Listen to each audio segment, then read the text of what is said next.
ஒருத்தன் அவன் படிச்ச படிப்பை விட்டுட்டு சம்பந்தமே இல்லாம அவனுக்கு பிடிச்ச வேலையை செய்யறப்போ அதை பாக்குற 4 பேர்கிட்ட சொல்லுவான், இதெல்லாம் எங்க வாழ்க்கையில உருப்பட போகுது, உலகத்திலேயே இவன மாதிரி முட்டாளை எங்கேயுமே பார்க்க முடியாதுன்னு. அவங்க பேசுறதெல்லாம் கண்டுக்காம உன் மேல மட்டும் நம்பிக்கை வச்சு உழைச்சி முன்னேறி ஒரு நாள் அந்த 4 பேர் முன்னாடி எப்படியாவது இவன மாதிரி ஆயிடணும்னு ஒருத்தனை நினைக்க வச்சுட்ட, அன்னைக்கு நீ வாழ்க்கையில ஜெயிச்சுட்ட.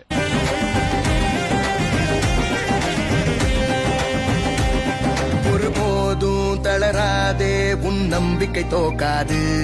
தினந்தோறும் எரதேட எந்த பறவையும் சலிக்காது. விரல்களை மூடும் சுருக்கம்தான் கைரேகை என்பது. அதை விட வாடா நம் கையில் நம் வேர்வை உள்ளது.